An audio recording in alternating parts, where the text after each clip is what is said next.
এই রাহুল, এই ক্লিয়ার গেল তো কোন নীতি ডলতে হয় না। কি দিয়ে ফিনিশিং দিব বুঝা? এইটা ফিনিশিং দেওয়া ঝটকিরি হবে।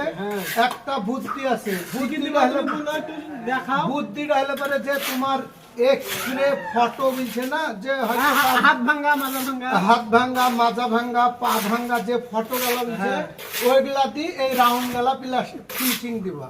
ও এখন পাবো কোনটা আমি? ও যে এখন তাহলে তোমার মাথাটা ভেঙে ফেললে আমি না না ওরকম সিস্টেম না, ওইটা যে বাড়িতে কাজ করবা তার এই ফটো পাবা।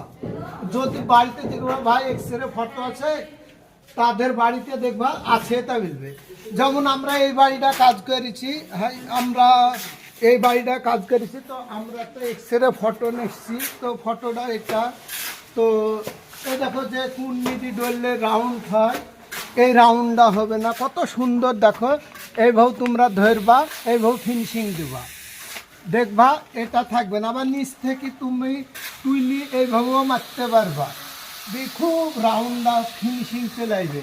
বিশেষ করে যারা কেরালায় কাজ করছো, তারা যারা কেরালায় কাজ করছো এই রাউন্ড গালা খুব সুবিধা, ঝটপট রাউন্ড চলে আসবে। হ্যাঁ, ঝটপট রাউন্ড চলে আসবে, আর হেভি হবে, কোনো কূটনীতি ডলার দরকার নাই।